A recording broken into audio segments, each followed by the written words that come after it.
Amis de la plume et du papier, bonjour. On démarre la revue de cette semaine par la flambée du prix du maïs sur le marché, vu par leurs journaux. En l'espace d'un trimestre, le prix du kilogramme du maïs est passé de 150 ou 175 francs à 350 voire 400 francs. Une flambée qui plonge consommateurs et vendeuses de nourriture en souffrance, déduit Gaskiani Info. Manger 3 fois par jour devient un casse-tête, commente Nassiara. Le ras-le-bol des populations a atteint son paroxysme, déduit Honungbo.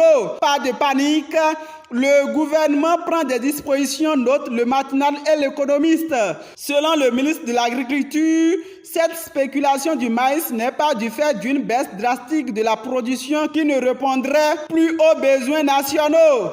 Le gouvernement rassure selon l'économiste, mais 3 centrales syndicalistes ne veulent pas l'entendre de ce ton. Ils protestent et annoncent un sitting le 27 avril, note le Soleil Levant et l'Éveil Info. Les travailleurs béninois affamés, matraqués, oubliés appellent à une historique marche, précise le Chasseur Info. On descend dans les maisons d'arrêt. 3 ans après l'arrestation de Joël Aïva, la génération Aïva appelle Talon à expérimenter le dialogue, clame Matin libre. 13 universitaires appellent à la libération de Joël Aïva, nous apprend Bénin Intelligent. Ce sont des enseignants de l'université d'Abomey-Calavi, rapportent les 4 vérités. Ils ont en effet écrit à Talon, constate fraternité, le potentiel et le routier. Alors que la première session extraordinaire s'est ouverte à l'Assemblée nationale cette semaine, le Soleil Levant placard les premiers mots de Louis Vlavonou, je cite, « Notre Parlement doit demeurer le temple de la démocratie ». L'examen d'une proposition de loi sur l'amnistie a été au cœur des débats. Programmation par l'Assemblée de la loi d'amnistie et ou abandon des poursuites contre des personnalités politiques. Jack Pata se demande si nous tendons vers la pacification du pays par le Parlement. Conseil des ministres du mercredi dernier, Pamphile Zomaou nommé ambassadeur, envoyé spécial du Bénin en Haïti. Précédemment, patron du service de renseignement, il a été envoyé en Haïti comme ambassadeur représentant spécial du Bénin. Son remplacement n'a pas tardé. Il a été remplacé par un jeune de 38 ans au même poste comme directeur intérimaire des services de renseignement, informe La Tempête.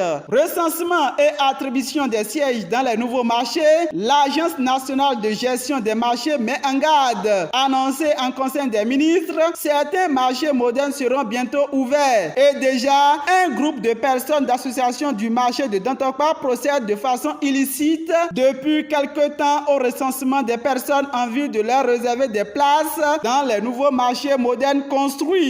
Suite à cette information, la directrice générale de l'Agence nationale de gestion des marchés, à travers un communiqué, met en garde et alerte les auteurs, rapporte noir sur blanc d'Aibi Info.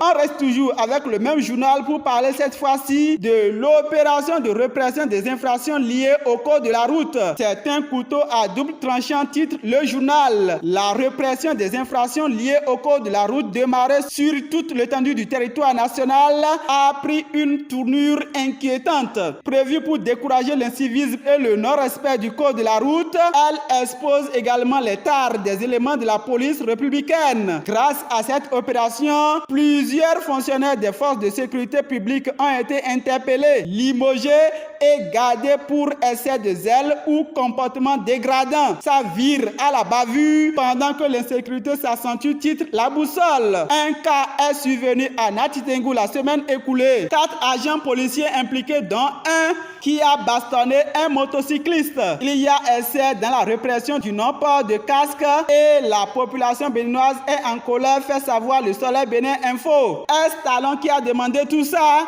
C'est alors interrogé le journal. Le procureur de la ville de Natitengou a dû réagir. Les 4 policiers et l'auteur de la vidéo déposée en prison renseignent le Canada du Nord. Leur procès rapproché au 24 avril prochain, écrit le Soleil Levant. Arrestation de l'auteur de la vidéo exposant la bavure policière. Les démocrates dénoncent une grave injustice. Illico presto, le DG Pierre est sorti de son mutisme, sanctionne les indélicats et met en en garde, écrivent le Béninois libéré et le Soleil levant. En tout cas, les démocrates sont mécontents. 11 députés LD interpellent le gouvernement, écrit la Nouvelle Gazette. Bras de fer entre le DG Pierre Yaya et le député Abdoulaye Gounou du bloc républicain.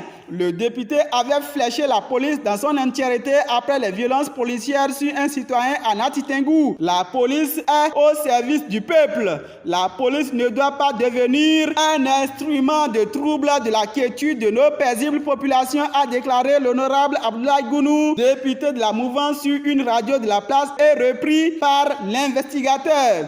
La société civile est aussi mécontente.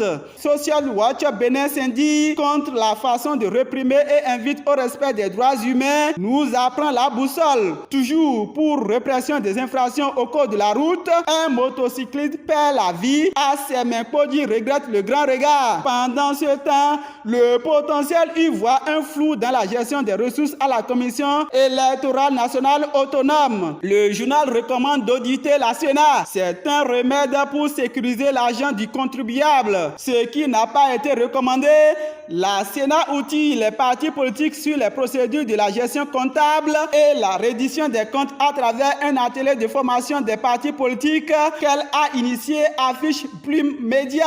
Une escale à la mairie de Boycon, des agents en colère contre Rufino d'Almeida, écrit le matinal.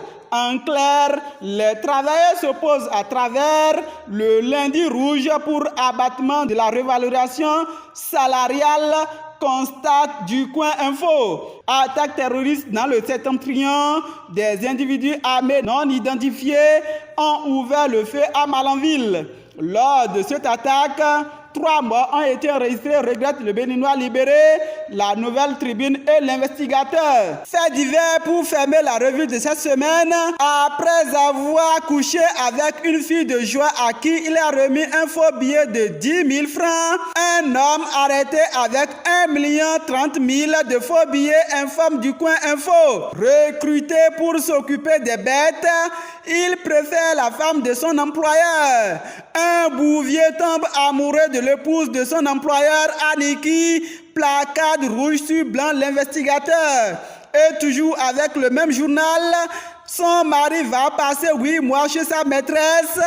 Elles vendent leur maison et part en France. Merci de m'avoir suivi. Gildas Odjoumani, à dimanche prochain.